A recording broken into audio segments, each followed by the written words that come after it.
ಅಭ್ಯರ್ಥಿಯಾಗಿ ಇದೀಗ ಸಾರಾ ಮಹೇಶ್ ಅವರು ಟಿಕೆಟ್ ನಮಗೆ ಕನ್ಫರ್ಮ್ ಆಗಿದೆ. ಜೆಡಿಎಸ್ ನಿಂದ ನಾವು ನಾಮಿನೇಷನ್ ಫೈಲ್ ಮಾಡ್ತೇವೆ, ನಮ್ಮಲ್ಲಿ 2 ಕ್ಯಾಂಡಿಡೇಟ್ ಇದ್ದಾರೆ, ಈ ಕ್ಷೇತ್ರ ನಮಗೆ ಬಿಟ್ಕೊಟ್ಟಿದ್ದಾರೆ, ಬಿಜೆಪಿ ಒಪ್ಕೊಂಡಿದ್ದಾರೆ ಅಂತ ಹೇಳ್ತಾರೆ. ಈಗ ನೆಕ್ಸ್ಟ್ ಏನು ಮಾಡ್ತಾರೆ ಸರ್? ನಾನು ಕಳೆದ 34 ವರ್ಷದಿಂದ ಇಡೀ ಸಂಘ ಪರಿವಾರದಲ್ಲಿ BJPಯಲ್ಲಿ ABVPಯಲ್ಲಿ ಕೆಲಸ ಮಾಡ್ಕೊಂಡು ಬಂದಿರುವಂಥ ಒಬ್ಬ ಸಾಮಾನ್ಯ ರೈತ ಕುಟುಂಬದಿಂದ ಬಂದಿರುವಂಥ ಕಾರ್ಯಕರ್ತ.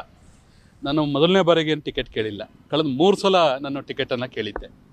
ಕಳೆದ 2018ರ ಶಿಕ್ಷಕರ ಕ್ಷೇತ್ರ ಇರ್ಬೋದು, 2022ರ ಪದವೀಧರ ಕ್ಷೇತ್ರದಲ್ಲೂ ಕೇಳಿದ್ದೆ. ಕೊನೆಯ ಕ್ಷಣದಲ್ಲಿ ಅದು ನನಗೆ ತಪ್ಪಿತ್ತು. ಆಗಲೇ ನನಗೆ 2022ರಲ್ಲೇ ನಮ್ಮ ವರಿಷ್ಠರು ನಮ್ಮ ಮಾತನ್ನು ಕೊಟ್ಟಿದ್ದರು, ಮುಂದಿನ ನಡೆಯುವಂಥ ದಕ್ಷಿಣ ಶಿಕ್ಷಕರ ಕ್ಷೇತ್ರದಲ್ಲಿ ನಮ್ಮ ಟಿಕೆಟ್ ಕೊಡ್ತೀವಿ, ಹಾಗಾಗಿ ನೀವು ತಯಾರಿಯನ್ನು ಈಗಿನಲೇ ಮಾಡಿ ಅಂತ ಹೇಳಿದರು. ನಾನು ತಯಾರಿಯನ್ನು ಮಾಡಿದ್ದೆ, ಯಾವಾಗಲೂ ನಿಲ್ಲಿಸಿಲ್ಲ. ಆದರೆ ಕರ್ನಾಟಕದಲ್ಲಿ ಮೈತ್ರಿ ಲೋಕಸಭೆಗೆ ಆಗುತ್ತೆ ಅನ್ನುವಂಥ ಸಂದರ್ಭದಲ್ಲಿ ಎಲ್ಲ ಚುನಾವಣೆಗಳು ಮೈತ್ರಿ ಮುಂದುವರಿಯುತ್ತೆ ಅಂತ ವಿಷಯ ಕೇಳಿಬಂದಾಗ ನಾನು ನಮ್ಮ ಕೇಂದ್ರದ ವರಿಷ್ಠರನ್ನ ಮತ್ತು ರಾಜ್ಯದ ವರಿಷ್ಠರನ್ನು ಕೇಳಿದ್ದೆ, ಅದೇ ರೀತಿ ಸಂಘ ಪರಿವಾರದ ಮುಖಂಡರನ್ನ. ಅಕಸ್ಮಾತ್ ಏನಾದರೂ ಇದನ್ನು JDSಗೆ ಬಿಟ್ಕೊಡೋ ದಕ್ಷಿಣ ಶಿಕ್ಷಕರ ಕ್ಷೇತ್ರವನ್ನು, ಮೈಸೂರು ಕೊಡಗು ಲೋಕಸಭಾ ಕ್ಷೇತ್ರವನ್ನು ನನಗೆ ಕೊಡಬೇಕು, ನನ್ನ ಅಭ್ಯರ್ಥಿಯಾಗಿ ಮಾಡಬೇಕು ಅಂತ ಕೇಳಿದ್ದೆ. ಅಂಥ ಸಂದರ್ಭದಲ್ಲಿ ಹಲವಾರು ಸುತ್ತಿನ ಚರ್ಚೆ ಆದ ನಂತರ ಇಲ್ಲ, ನಾವು ಅವ್ರ ಜೊತೆಗೆ ಮಾತಾಡಿದ್ದೀವಿ, ದಕ್ಷಿಣ ಶಿಕ್ಷಕರ ಕ್ಷೇತ್ರವನ್ನು ನಿಮಗೆ ಬಿಟ್ಕೊಡ್ತೀವಿ, ಆಗ ಮುಂದುವರಿಯಿರಿ ಅಂತ ಹೇಳಿದರು. ನನಗೂ ಗೊತ್ತಿರುವಂಥ ಮಾಹಿತಿ ಪ್ರಕಾರ ಇದು ನನ್ನ ಹೆಸರು ಮೊನ್ನೆ ನಿರ್ಧಾರ ಆಗಿದ್ದಲ್ಲ, ಆದರೆ ಬಿಡುಗಡೆ ಆಗಿದ್ದು ಮೊನ್ನೆ. ಆದರೆ ಜನವರಿ 28ನೇ ತಾರೀಕಿಗೆ ನಮ್ಮ ಕೇಂದ್ರದ ವರಿಷ್ಠ ಮಂಡಳಿಗೆ ರಾಜ್ಯದಿಂದ ಎಲ್ಲರ ಜೊತೆ ಚರ್ಚೆ ಮಾಡಿ ಕಳಿಸಿದರು. ಇಂಥ ಸಂದರ್ಭದಲ್ಲಿ ನಿನ್ನೆ ಕೆಲವು ಮಾಧ್ಯಮದಲ್ಲಿ ಮತ್ತು ಕೆಲವರು ನನಗೂ ಫೋನ್ ಮಾಡಿ ಈ ರೀತಿ ಬದಲಾವಣೆ ಆಗಿದೆ ಅಂತ ನಿಮ್ಮದು ಒಂದು ಸ್ವಲ್ಪ ಚೆಕ್ ಮಾಡ್ಕೊಳ್ಳಿ ಅಂತ ಹೇಳಿದರು. ಆದರೆ ತಕ್ಷಣ ನಾನು ನಮ್ಮ ರಾಜ್ಯದ ವರಿಷ್ಠರನ್ನ, ಕೇಂದ್ರದ ವರಿಷ್ಠರನ್ನ, ಸಂಘ ಪರಿವಾರದ ಮುಖಂಡರನ್ನ ಕಾಂಟ್ಯಾಕ್ಟ್ ಮಾಡಿದೆ. ನಮ್ಮದು ನಿಮ್ಗೆ ಗೊತ್ತಿರೋ ಹಾಗೆ BJP ಒಂದು ರಾಷ್ಟ್ರೀಯ ಪಕ್ಷ. ಇದುವರೆಗೂ ಲೋಕಸಭೆಯಲ್ಲಿ ಚುನಾವಣೆ ಸಲುವಾಗಿ ಹಲವಾರು ಕ್ಷೇತ್ರಗಳಲ್ಲಿ ನಮ್ಮ ಭಾರತೀಯ ಜನತಾ ಪಾರ್ಟಿ ಕಾರ್ಯಕರ್ತರ ಮುಖಂಡರು ಪಾರ್ಟಿಯ ಅಭ್ಯರ್ಥಿಯನ್ನು ಚೇಂಜ್ ಮಾಡಬೇಕು ಅಂತೇಳಿ ಹಲವಾರು ಹೋರಾಟಗಳನ್ನು ಮಾಡಿದ್ದು ನಿಮ್ಗೆ ಗೊತ್ತಿದೆ. ಹಾಗಾಗಿ ಭಾರತೀಯ ಜನತಾ ಪಾರ್ಟಿ ಪಾರ್ಲಿಮೆಂಟ್ರಿ ಬೋರ್ಡ್ನಲ್ಲಿ ರಾಜ್ಯದಿಂದ ಹೋದಂಥ ಹೆಸರನ್ನು ಚುನಾವಣಾ ಸಮಿತಿ ಒಂದು ಸಲ ನಿರ್ಧಾರ ಮಾಡಿದ ಮೇಲೆ ಯಾವುದೇ ಕಾರಣಕ್ಕೂ ಬದಲು ಮಾಡಲ್ಲ, ಅದು ನಿಮಗೂ ಗೊತ್ತಿದೆಯಲ್ಲ ಅಂತ ನನಗೆ ಕೇಳಿದರು. ಹಾಗಾಗಿ ನಾನು ಮಾಧ್ಯಮಕ್ಕೆ ಮುಖಾಂತರ ಮಾಡುವಂಥದ್ದು, ಈ ರೀತಿ ಗೊಂದಲ ಯಾರು ಸೃಷ್ಟಿಸ್ತಾ ಇದ್ದಾರೆ ಅದು ಮುಂದುವರಿಸಬಾರ್ದು. ಮತ್ತು JDS ಪಕ್ಷದ ಮುಖಂಡರು ಕೂಡ ನಾವು ಹೋದ ಸಲ ನಾನು ನಿನ್ನೆ ಕೂಡ ನಮ್ಮ ವರಿಷ್ಠರಿಗೆ ಮಾತಾಡ್ತಾ ಹೇಳಿದ್ದೀನಿ, ನಾವು ಸಿಟ್ಟಿಂಗ್ ಇದ್ದಂಥ 2 ಲೋಕಸಭಾ ಕ್ಷೇತ್ರವನ್ನು ಅವ್ರು ಬಿಟ್ಕೊಟ್ಟಿದ್ದೀವಿ. ಕೋಲಾರದ ಮಾನ್ಯ ಮುನೀಶ್ ಸ್ವಾಮಿ ಅವರು ಮತ್ತು ಮಂಡ್ಯದಲ್ಲಿ ಶ್ರೀಮತಿ ಸುಮಲತಾ ಅಂಬರೀಶ್ ಅವರಿಗೆ ನಾವೇ ಸಪೋರ್ಟ್ ಮಾಡಿದ್ವಿ, ಅವೆರಡು ಬಿಟ್ಕೊಟ್ಟಿದ್ವಿ. ಹಿಂದೆ ನಡೆದಂಥ ವಿಧಾನ ಪರಿಷತ್ ಚುನಾವಣೆ ಬೆಂಗಳೂರು ಗ್ರಾಮಾಂತರದ ಪುಟ್ಟಣ್ಣವರು BJPಯಿಂದ ಗೆದ್ದಿದ್ದರು. ಅದನ್ನು ಕೂಡ ಆ ಸಮಯದಲ್ಲಿ ಮಾತಾಡಿ ಮುಂದೆ ನಡೆಯುವಂಥ 6 ಕ್ಷೇತ್ರದಲ್ಲಿ ನೀವು ಬಿಟ್ಕೊಡ್ತೀವಿ ಅನ್ನುವಂಥ ಮಾತನ್ನೇ JDS ವರಿಷ್ಠರು ಹೇಳಿದ್ದು ಪತ್ರಿಕೆಗಳಲ್ಲಿ ಮಾಧ್ಯಮದಲ್ಲಿ ತಮ್ಮ ಗಮನಕ್ಕೂ ಬಂದಿದೆ. ಹಾಗಾಗಿ ಅದನ್ನು ನಾವು BJP ಗೆದ್ದಿದ್ರು ಕೂಡ JDS ಬಿಟ್ಕೊಟ್ಟಿದ್ವಿ. ಇಂಥ ಸಂದರ್ಭದಲ್ಲಿ ಒಂದು ಸಲ ಅಧಿಕೃತವಾಗಿ ಘೋಷಣೆ ಆದ ನಂತರ ಈ ರೀತಿ JDS ಮುಖಂಡರಾಗಲಿ ಅಥವಾ ಬೇರೆ ಯಾರೇ ಆಗಲಿ ಈ ರೀತಿ ಗೊಂದಲ ಸೃಷ್ಟಿಸುವಂಥದ್ದು ಒಳ್ಳೆಯದಲ್ಲ. ಯಾಕೆಂದ್ರೆ ನಾನು ಕೂಡ ಒಬ್ಬ ರೈತ ಮನೆತನದಿಂದ ಬಂದಂಥವನು, ಒಕ್ಕಲಿಗ ಸಮುದಾಯದ ಸೇರಿದವನು. ಹಾಗಾಗಿ ಅದು JDSಗೂ ಕೂಡ ಹಿನ್ನಡೆ ಆಗುತ್ತೆ. ಜೊತೆಗೆ ಭಾರತೀಯ ಜನತಾ ಪಕ್ಷದ ಮುಖಂಡರಿಗೂ ನಾನು ಗಮನಕ್ಕೆ ತಂದೇನೆ, ಪ್ರತಾಪ್ ಸಿಂಹ ಅವ್ರನ್ನ ಇಲ್ಲಿ ಬದಲಾವಣೆ ಮಾಡಿದಾಗಲೂ ಒಕ್ಕಲಿಗ ಸಮುದಾಯಕ್ಕೆ ಅನ್ಯಾಯ ಮಾಡ್ತಾ ಇದ್ದಾರೆ ಅಂತ ಚರ್ಚೆ ಬಂದಿತ್ತು, ಮಾಧ್ಯಮದಲ್ಲಿ ಕೂಡ ಬಂದಿತ್ತು, ಜನಸಾಮಾನ್ಯರಲ್ಲೂ ಬಂದಿತ್ತು. ಈ ಸಂದರ್ಭದಲ್ಲಿ ಕಳೆದ 5 ಚುನಾವಣೆಗಳಲ್ಲಿ ಇಲ್ಲಿ ನಮಗೆ ಒಕ್ಕಲಿಗ ಸಮುದಾಯಕ್ಕೆ ಭಾರತೀಯ ಜನತಾ ಪಾರ್ಟಿ ಟಿಕೆಟನ್ನು ಕೊಟ್ಟಿರಲಿಲ್ಲ. ಈಗ ಇಲ್ಲಿಯ ಸ್ಥಳೀಯ ನಾಯಕರು ಇರ್ಬೋದು, ರಾಜ್ಯದ ನಾಯಕರು ಒಂದು ಒಕ್ಕಲಿಗ ಸಮುದಾಯಕ್ಕೆ ಸೇರಿದಂಥ ಡಾಕ್ಟರ್ EC ನಿಂಗರಾಜಗೌಡ ನನಗೆ ಒಂದು ಅವಕಾಶ ಮಾಡಿಕೊಟ್ಟಿದ್ದಾರೆ. ಇಂಥ ಸಂದರ್ಭದಲ್ಲಿ ಟಿಕೆಟನ್ನು, ಅಭ್ಯರ್ಥಿತ್ವವನ್ನು ಚೇಂಜ್ ಮಾಡಿದರೆ ಎರಡೂ ಪಕ್ಷಕ್ಕೂ ಮುಜುಗರ ಆಗುತ್ತೆ ಮತ್ತು ಸಮಾಜದ ಎಲ್ರಿಗೂ ನಾವು ಆನ್ಸರ್ ಮಾಡಬೇಕಾಗತ್ತೆ. ಮತ್ತು ವೈಯಕ್ತಿಕವಾಗಿ ನನಗೂ ಒಳ್ಳೆಯದಲ್ಲ. ಯಾಕೆಂದರೆ ಇಷ್ಟು ವರ್ಷ 34 ವರ್ಷಗಳ ಕಾಲ ಸಂಘ ಪರಿವಾರದಲ್ಲಿ ಸಮಾಜದಲ್ಲಿ ಕೆಲಸ ಬಂದಿರುವಂಥ ನನಗೆ ಈ ರೀತಿ ಘೋಷಣೆ ಮಾಡಿ ವಾಪಸ್ ತಗೊಂಡ್ರೆ ನನಗೂ ತುಂಬ ನೋವಾಗುತ್ತೆ. ಶಿಕ್ಷಕ ಬಂಧುಗಳು ಹಲವಾರು ಜನ ನಿನ್ನೆಯಿಂದ ಕೂಡ ಫೋನ್ ಮಾಡಿ ಹೇಳ್ತಾ ಇದ್ದಾರೆ. ಹಾಗಾಗಿ ಇದನ್ನು ಕಂಟಿನ್ಯೂ ಮಾಡಬೇಕು.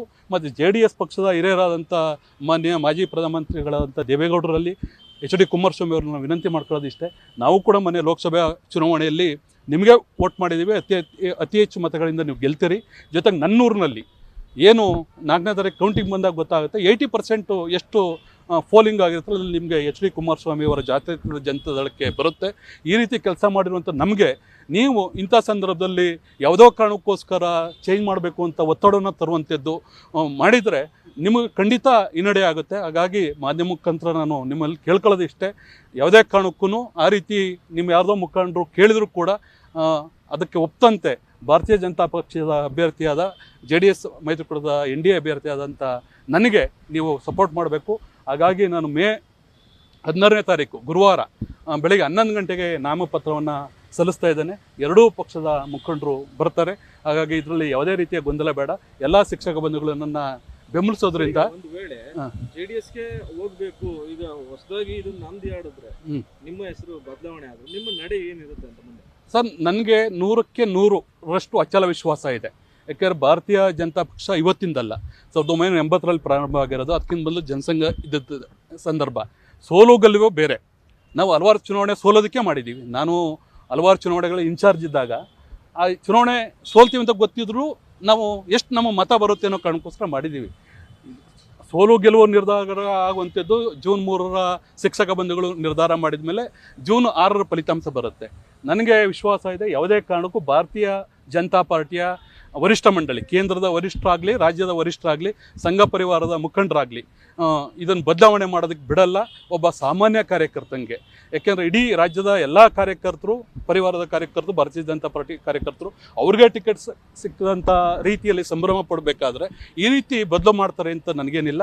ಯಾವುದೇ ಕಾರಣಕ್ಕೂ ಬದಲು ಮಾಡಲ್ಲ. ಮೇ 16ನೇ ತಾರೀಕು ನಾನು ಎಲ್ಲರೂ ಬೆಂಬಲದೊಂದಿಗೆ ನಾನು ನಾಮಿನೇಷನ್ ಫೈಲ್ ಮಾಡ್ತೀನಿ. ಜೂನ್ 3ರ ಚುನಾವಣೆಯಲ್ಲಿ ನಾನು ಖಂಡಿತ 100ಕ್ಕೆ 100 ಗೆಲ್ತೀನಿ ಅಂತ ವಿಶ್ವಾಸ ಇದೆ ಸರ್. JDS ನಾಯಕರುಗಳು ಕ್ಲೈಮ್ ಮಾಡ್ತಾ ಇರೋದೇನು ಅಂತಂದ್ರೆ 4-2 ಸೂತ್ರ ಅನೌನ್ಸ್ತೀವಿ ಅಂತ ಹೇಳಿದ್ರು. ಸ್ವತಃ ಯಡಿಯೂರಪ್ಪನವರು ಹೇಳಿದ್ರು. ಆದ್ರೆ ಅನೌನ್ಸ್ ಆದಾಗ 5-1 ಅನ್ನೋ ತರ ಆಗಿತ್ತು. ಈ ಕಾರಣದಿಂದಾಗೆ ಫಸ್ಟೇ ಮಾತುಕತೆ ಆಗಿತ್ತು ಅನ್ನುವಂಥದ್ದು ಅವ್ರದ್ದು. ಈಗ ಆಲ್ರೆಡಿ ಒಪ್ಕೊಂಡ್ಬಿಟ್ಟಿದ್ದಾರೆ JDS ಅವರು, ಅದು ಚೇಂಜ್ ಆಗುತ್ತೆ ಅಂತ ಹೇಳಿ JDS ನಾಯಕರೇ ಹೇಳ್ತಿದ್ದಾರೆ. ಈ 4-2 ಸೂತ್ರ ಆಗಿತ್ತು, 5-1 ಸೂತ್ರ ಆಗಿತ್ತು, 6-0 ಸೂತ್ರ ಆಗಿತ್ತು, ಗೊತ್ತಿಲ್ಲ ನನಗೆ. ಆದರೆ ಮಾನ್ಯ ಯಡಿಯೂರಪ್ಪನವರ ಸ್ಟೇಟ್ಮೆಂಟನ್ನು ಗಮನಿಸಿದ್ದೇನೆ. 4-2 ಮೈತ್ರಿ ಮುಂದುವರಿಯುತ್ತೆ, 4-2 ಆಗ್ಬೋದು. ದೆಹಲಿಯಲ್ಲಿ ಮಾನ್ಯ ಅಧ್ಯಕ್ಷರಾದಂಥ JP ನಡ್ಡಾಜಿಯವರು ಅವತ್ತು ಘೋಷಣೆ ಮಾಡ್ತಾರೆ ಅಂತ ಶನಿವಾರ ಮೈಸೂರಿನಲ್ಲೇ ಹೇಳಿದ್ದನ್ನು ನಾನು ಮಾಧ್ಯಮದಲ್ಲಿ ಗಮನಿಸಿದ್ದೇನೆ. ಕೇಂದ್ರದ ವರಿಷ್ಠರು ಎಲ್ಲರದ ಆಲೋಚನೆ ತೆಗೆದುಕೊಂಡು ಇವತ್ತಿನ ಈ ಭಾಗದಲ್ಲಿ ನಡೀತಾ ಇರುವಂಥ JDS ಪಕ್ಷದ ಒಳಗಿನ ಆ ಘಟನೆಯ ಹಿನ್ನೆಲೆಯಲ್ಲಿ ಕೂಡ ಯೋಚನೆ ಮಾಡಿರ್ಬೋದು ಅಂತ ನಾನಾದರೂ ಭಾವಿಸ್ತೇನೆ. ಯಾಕಂದರೆ 8,500 ಜನ ಮಹಿಳೆಯರಿದ್ದಾರೆ. ಅದ್ರ JDS ಬೆಂಬಲಿತ ಮಹಿಳೆಯರು ಕೂಡ ಇರ್ಬೋದು, ಮತದಾರರು, ಶಿಕ್ಷಕ ಮತದಾರರು. ಅವರು ಕೂಡ ಯಾವ ರೀತಿ ಚರ್ಚೆ ಮಾಡ್ತಾ ಇರೋದು ಏನೊಂದು ಸಮಾಜಕ್ಕೆ JDS ಪಕ್ಷದ ಮುಖಂಡರಿಗೆ, ಭಾರತೀಯ ಜನತಾ ಪಕ್ಷದ ಮುಖಂಡರಿಗೆ ಗೊತ್ತಿದೆ.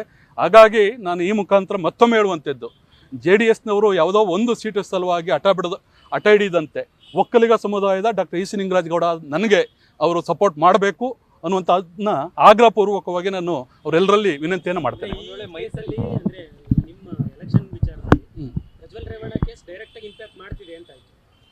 ಸರ್, ಖಂಡಿತ ಯಾವುದೋ ಒಂದು ಘಟನೆ ಆದಾಗ ಒಂದು ಚುನಾವಣೆ ಫಲಿತಾಂಶವನ್ನು ಬದಲು ಮಾಡುವಂಥದ್ದನ್ನ ಇದೊಂದೇ ಘಟನೆಯಲ್ಲ, ಹಲವಾರು ಘಟನೆಗಳಲ್ಲಿ ಆಗಿದೆ. ಒಂದು ಸ್ಟೇಟ್ಮೆಂಟ್, ಮಣಿಶಂಕರ್ ಅಯ್ಯರ್ ಅವರ ಸ್ಟೇಟ್ಮೆಂಟಿಂದಾಗಿ ಕೇಂದ್ರದ 2014ರಲ್ಲಿ ಯಾವ ರೀತಿ ಫಲಿತಾಂಶವನ್ನು ಬಂತು, 2019ರಲ್ಲಿ ಏನಾಗಿದೆ ಲೋಕಸಭಾ ಚುನಾವಣೆಯಲ್ಲಿ ಅನ್ನುವಂಥದ್ದು ಎಲ್ರಿಗೂ ನಮ್ಗೆ ಗೊತ್ತಿದೆ. ಹಾಗಾಗಿ ನಾನು ಆ ಘಟನೆ ಸರಿ ತಪ್ಪು ಅನ್ನುವಂಥದ್ದು ಹೇಳೋದಕ್ಕೆ ಹೋಗೋದಿಲ್ಲ. ಅದನ್ನು ನ್ಯಾಯಾಂಗ, ಪೊಲೀಸ್ ವ್ಯವಸ್ಥೆ, ಸರ್ಕಾರ ಮಾಡುತ್ತೆ. ಅದನ್ನು ಕಾಂಗ್ರೆಸ್ ರಾಜಕೀಯವಾಗಿ ಯಾವ ರೀತಿ ಬಳಸ್ಕೊಳ್ತಾ ಇರೋದು ನಿಮಗೆ ಗೊತ್ತಿದೆ. ಅದ್ರ ಬಗ್ಗೆ ನಾನು ಹೇಳಿಕ್ಕೆ ಹೋಗೋದಿಲ್ಲ. ನಾನು ಹೇಳುವಂಥದ್ದು, ಒಂದು ಸಲ ನೀವು ಅಭ್ಯರ್ಥಿ ಘೋಷಣೆ ಆಗೋ ಮುನ್ನ, ಅದು ನಮ್ಮ ವರಿಷ್ಠರಾಗಲಿ JDS ವರಿಷ್ಠರಾಗಲಿ, ಇದಕ್ಕೆ ಅಂತ ಏನು ಡಿಸೈಡ್ ಆಗಿದ್ದಲ್ಲ, 6 ತಿಂಗಳು ಮೊದಲು ಆಗಿದ್ದಲ್ಲ. ಈಗ ಮೊನ್ನೆ ಎಲ್ಲರ ಹತ್ರ ಯೋಚನೆ ಮಾಡಿರ್ತಾರೆ. ಅಂಥ ಸಂದರ್ಭದಲ್ಲಿ ಒಂದ್ಸಲ ಆದಮೇಲೆ ನೀವು ಈ ರೀತಿ ಅಟಾಡುವಂಥದ್ದು ಒಳ್ಳೇದಲ್ಲ ಅನ್ನುವಂಥದ್ದು ನನ್ನ ಭಾವನೆ ಸರ್. ಸರ್, ಬದಲು ಆಗೋದೇ ಇಲ್ಲ. ಯಾಕಂದ್ರೆ ಈವರೆಗೆ ಇಲ್ಲ, ಬದಲು ಆಗೋದೇ ಇಲ್ಲ ಸರ್. ಇದುವರೆಗೂ ಒಂದು ಇನ್ಸಿಡೆಂಟ್ ಇಲ್ಲ ಇಡೀ ದೇಶದಲ್ಲಿ ಭಾರತೀಯ ಜನತಾ ಪಾರ್ಟಿ ಅಧಿಕೃತವಾಗಿ ಒಬ್ಬರ ಘೋಷಣೆ ಮಾಡಿ ಅದನ್ನ ಬದಲು ಮಾಡಿರುವಂಥ ಒಂದೇ ಒಂದು ಇನ್ಸಿಡೆಂಟ್ ಇವತ್ತವರೆಗಿಲ್ಲ. ಹಾಗಾಗಿ ನಂದು ಮೊದಲನೇದಾಗುತ್ತೆ ಅಂತ ನಾನೇನು ಅನ್ಕೊಂಡಿಲ್ಲ ಸರ್. ಖಂಡಿತ ನಮ್ಮ ಮೈತ್ರಿ ತೊಂದರೆ ಆಗುತ್ತೆ ಅಂತ ಸರ್ ಖಂಡಿತ ಇಲ್ಲ ಸರ್. ನಾನು ಮೊದಲು ಹೇಳಿದ್ದೆ, ಇದಕ್ಕಿಂತ ಅಧಿಕೃತವಾಗಿ ಅಭ್ಯರ್ಥಿ ಘೋಷಣೆ ಆಯ್ಕು ಮೊದಲು ಹೇಳಿದ್ದೆ. ನಾನು ಹಲವಾರು ಮಾಧ್ಯಮಗಳಿಗೂ ಹೇಳಿದ್ದೆ, ಮತ್ತು ನಾನು ನೇರ ನಮ್ಮ ನಾಯಕರಿಗೂ ಹೇಳಿದ್ದೆ. ಇದು ಪ್ರಿಫರೆನ್ಷಿಯಲ್ ಪ್ರಾಶಸ್ತ್ಯದ ಮತದ ಆಧಾರದ ಮೇಲೆ ನಡೆಯುವಂಥ ಚುನಾವಣೆ. ಹಾಗಾಗಿ ಅವರು ಕ್ಯಾಂಡಿಡೇಟ್ ಹಾಕಲಿ, ನಾವು ಹಾಕುವ, ಜೊತೆಗೆ ಬೇಕಾದ್ರೆ ಕ್ಯಾನ್ವಾಸ್ ಮಾಡುವ. ಅವರು ಫಸ್ಟ್ ಕೊಟ್ಟವ್ರು ನಮಗೆ ಸೆಕೆಂಡ್ ಕೊಡಲಿ, ನಮ್ಮ ಫಸ್ಟ್ ಕೊಟ್ಟವ್ರು ಅವ್ರು ಸೆಕೆಂಡ್ ಕೊಡಲಿ ಅನ್ನುವಂಥದ್ದು ಹೇಳಿದ್ದೆ. ಯಾಕೆಂದರೆ ಇಲ್ಲಿ ನಿಂತಂಥ ಅಷ್ಟು ಜನ ಅಭ್ಯರ್ಥಿಗಳಿಗೆ ಓಟ್ ಹಾಕುವಂಥ ಅವಕಾಶ ಇದೆ. ಹಾಗಾಗಿ ಅದನ್ನು ಹೇಳಿದ್ದೆ. ಆದರೆ ಮೈತ್ರಿ ಮುಂದುವರಿಕೆ ಬೇಕು ಅನ್ನುವಂಥದ್ದನ್ನ ನಾನು ಮಾಧ್ಯಮದಲ್ಲಿ ನೋಡಿದಂಗೆ ಅದೇ ಪಕ್ಷದ ನಾಯಕರೇ ಹೇಳಿದ್ದು. ಆದರೆ ಇವತ್ತು ಕೇವಲ ದಕ್ಷಿಣ ಕ್ಷೇತ್ರಕ್ಕೆ ಒಬ್ಬ ರೈತ ಮನೆತನದ ಇಲ್ಲಿಂದ ಹಳ್ಳಿಯಿಂದ ಗ್ರಾಮೀಣ ಪ್ರದೇಶದಿಂದ ಬಂದು ತನ್ನ ಶ್ರಮದ ಆಧಾರದ ಮೇಲೆ ಬದುಕನ್ನು ಕಲ್ತ್ಕೊಂಡು ಗ್ರೂಪ್ ಎ ಆಫೀಸರ್ ನಾನು ಕರ್ನಾಟಕ ಸರ್ಕಾರಿ ಸೇವೆಯಲ್ಲಿದ್ದಂಥವನು. ನಮ್ಮ ಭಾರತೀಯ ಜನತಾ ಪಾರ್ಟಿಯವರು ವರಿಷ್ಠದ ಮೇಲೆ ಅದ್ರ ಸ್ವಯಂ ನಿವೃತ್ತಿಯನ್ನು ತೆಗೆದುಕೊಂಡು ರಾಜೀನಾಮೆ ಕೊಟ್ಕೊಂಡು ಬಂದಂಥವ್ನು ನನಗೆ ಅನ್ಯಾಯ ಮಾಡ್ತಾರೆ ಅಂತ ನಮ್ಮ ಪಾರ್ಟಿಯವರಂತೂ ಮಾಡ್ತಾರೆ ಅಂತ ವಿಶ್ವಾಸ ಇಲ್ಲ. ನಿಂಗರಾಜ್ ಗೌಡ್ರನ್ನ ಇವತ್ತೇನು ನೋಡ್ತಾ ಇಲ್ಲ, ಕಳೆದ 34 ವರ್ಷದಿಂದ ನಮ್ಮ ಪಕ್ಷದ ನಮ್ಮ ಪರಿವಾರದ ಮುಖಂಡರು ನೋಡಿದರೆ ಅವ್ರು ಬೆಳೆಸಿದ್ದಾರೆ ನನಗೆ. ಹಾಗಾಗಿ ನನಗೇನಾದ್ರು ವಾಪಸ್ ತಗೊಳ್ಬೇಕು ಅಂತ ಅಂದರೆ ನನ್ನ ಯಾರು ಬೆಳೆಸಿದ್ದಾರೆ ನಮ್ಮ ಸಂಘ ಪರಿವಾರದ ಹಿರಿಯರು ಹೇಳಬೇಕು, ಪಾರ್ಟಿಯ ಪ್ರಮುಖರು ಹೇಳಬೇಕು. ಯಾವುದೋ ಮಾಧ್ಯಮದಲ್ಲಿ ಹೇಳಿ ಇದು ಮಾಡ್ತಾರೆ ಅಂತಂದರೆ ನಾನೇನು ಹಿಂದೆ ಸರಿಯುವಂಥ ಪ್ರಶ್ನೆ ಇಲ್ಲ. ಹಾಗಾಗಿ ಈ ಕ್ಷಣದವರೆಗೆ ಮತ್ತು ಮುಂದೆನೂ ಮೇ 16ಕ್ಕೂ ನಾನು ಭಾರತೀಯ ಜನತಾ ಪಕ್ಷದ ಅಧಿಕೃತ ಅಭ್ಯರ್ಥಿಯಾಗೇ ನಾಮಪತ್ರವನ್ನು ಸಲ್ಲಿಸ್ತೇನೆ. ಹಾಗಾಗಿ ತಾವೆಲ್ಲರೂ ಬರಬೇಕು, ನಾನು ಶುಭವನ್ನು ಆರಿಸಬೇಕು. ನನ್ನ ಶಿಕ್ಷಕ ಬಂಧುಗಳು ನಮ್ಮ ಜೊತೆಗಿದ್ದಾರೆ.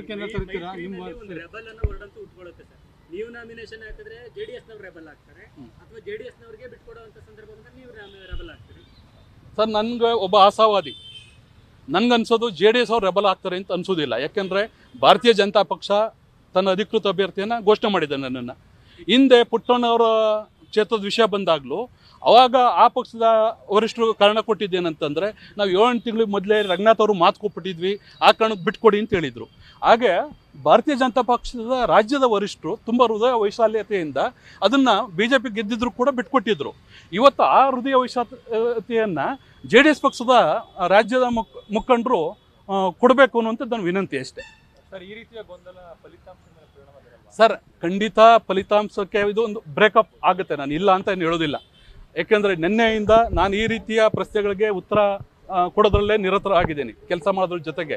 ಆದರೆ ಶಿಕ್ಷಕ ಬಂಧುಗಳಿಗೆ ಡಾಕ್ಟರ್ ಈಶ ನಿಂಗರಾಜ್ ಗೌಡ ಏನು ಅಂತ ಗೊತ್ತು, ನರೇಂದ್ರ ಮೋದಿಯವರು ಏನು ಅಂತ ಗೊತ್ತು, ಭಾರತೀಯ ಜನತಾ ಪಕ್ಷದ ರಾಜ್ಯಾಧ್ಯಕ್ಷ ವಿಜಯೇಂದ್ರ ಅವರು, ಯಡಿಯೂರಪ್ಪನವರು, DV ಸದಾನಂದ ಗೌಡರು ಏನು ಅಂತ ಗೊತ್ತು.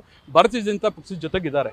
ನಾವು ಮಾಡುವಂಥ ಉನ್ನತ ಶಿಕ್ಷಣ ಕ್ಷೇತ್ರದಲ್ಲಿ ಪ್ರಾಥಮಿಕ ಶಿಕ್ಷಣ ಕ್ಷೇತ್ರ ಒಳ್ಳೆಯ ಕೆಲಸ ಎಲ್ಲರೂ ಇದೆ. ಎಲ್ಲ ಶಿಕ್ಷಕ ಬಂಧುಗಳು 19,000 ಜನ ಏನು ಶಿಕ್ಷಕ ಮತದಾರರಿದ್ದಾರೆ ಅವ್ರು ನಮ್ಮ ಜೊತೆಗಿದ್ದಾರೆ. ನಾನು ಇವತ್ತೇ ಹೇಳ್ತಾ ಇದ್ದೀನಿ, ನಾವು ಭಾರತೀಯ ಜನತಾ ಪಕ್ಷದ ಸ್ಪರ್ಧೆ ಮಾಡೋದಾದರೆ ಮೊದಲನೇ ರೌಂಡ್ನಲ್ಲೇ ಅವ್ರು ಯಾವುದೇ ಏನೇ ಪ್ರತಿತಂತ್ರ ಕುತಂತ್ರಗಳು ಮಾಡಿದರೂ ಕೂಡ ನಾನು ಗೆದ್ದೇ ಗೆಲ್ತೀನಿ. ಅದಕ್ಕೆ ಮಾಧ್ಯಮದವ್ರ ಸಹಕಾರ ಇದೆ ಅನ್ನುವಂಥದ್ದು ನನ್ನ ಭಾವನೆ. ಸರ್, ಈಗ JDS ವರಿಷ್ಠರು ಅಥವಾ ಸ್ಥಳೀಯ ನಾಯಕರನ್ನ ದೂರವಾಣಿ ಮುಖಾಂತರ ಜೊತೆಗೆ ಕೆಲವರು ವೈಯಕ್ತಿಕವಾಗಿ ಎಕ್ಸ್ ಮಿನಿಸ್ಟರ್ಗಳಿರ್ಬೋದು, XMLAಗಳಿರ್ಬೋದು, ನಿನ್ನೆ ಬೆಳಿಗ್ಗೆ ಇದು ಗೊತ್ತಾಯ್ಕು ಮೊದಲೇ ಮಾತಾಡಿದ್ದೆ, ಹಿಂಗೆ ಸಹಕಾರ ಬೇಕು ಅಂತ. ಇಲ್ಲ, ಒಳ್ಳೆಯ ಕ್ಯಾಂಡಿಡೇಟು ನೀವು ಆದರೆ ಒಳ್ಳೆಯದು ಮಾಡ್ತೀವಣ್ಣ ಅಂತ ಹೇಳಿದರು. ಇದಾದ ನಂತರ ಮಾಧ್ಯಮದಲ್ಲಿ ಬಂದ ನಂತರ ನಾನು ಯಾವುದೇ JDS ಪಕ್ಷದ ಮುಖಂಡರನ್ನ ನಾನು ಇದು ಮಾಡಿಲ್ಲ. ಯಾಕಂದರೆ ಮೊದಲಿಂದ ನಾನು ಒಬ್ಬ ಸಂಘ ಪರಿವಾರದ ಭಾರತೀಯ ಜನತಾ ಪಕ್ಷದ ನಿಷ್ಠಾವಂತ ಕಾರ್ಯಕರ್ತ. ಈ ರೀತಿಯ ಲಾಬಿ ಮಾಡ್ಕೊಂಡು ಅಡ್ಜಸ್ಟ್ಮೆಂಟ್ ಪೊಲಿಟಿಕ್ಸ್ ಮಾಡ್ಕೊಂಡು ಬೆಳೆದವನಲ್ಲ ನಾನು, ಬೆಳೆದೂ ಮುಂದೇನೂ ಅದೇ ರೀತಿ ಇರೋದಿಲ್ಲ. ಒಂದು ಹಿಂದೆ ಕಳೆದ ವಾರ ಚರ್ಚೆ ಬಂತು, JDS ಪಕ್ಷದಿಂದ ನೀವು ಕ್ಯಾಂಡಿಡೇಟ್ ಆಗಬೇಕು ಅಂತ. ಇಲ್ಲ, ನಾನು BJP ಪಕ್ಷದಿಂದ ಆಗ್ತೀನಿ ಅನ್ನುವಂಥದ್ದನ್ನು ನಾನು ಹೇಳಿದ್ದೆ. ಹಾಗಾಗಿ ಇವತ್ತು ಆ ಪ್ರಶ್ನೆ ಇಲ್ಲ. ಮತ್ತು ನಮ್ಮ ಭಾರತೀಯ ಜನತಾ ಪಕ್ಷದ ವರಿಷ್ಠರನ್ನ ನಾನು ಕಾಂಟ್ಯಾಕ್ಟ್ ಮಾಡಿದ್ದೀನಿ. ಅವ್ರು ಯಾರೂ ಆ ರೀತಿ ಚರ್ಚೆ ಇಲ್ಲ, ನೀವು ಮುಂದುವರಿಯಿರಿ ಅಂತ ಹೇಳಿದ್ದಾರೆ. ನ್ಯೂಸ್ ಫಸ್ಟ್, ನಿರ್ಭೀತಿಯಿಂದ ನಿಮ್ಮ ಪರವಾಗಿ.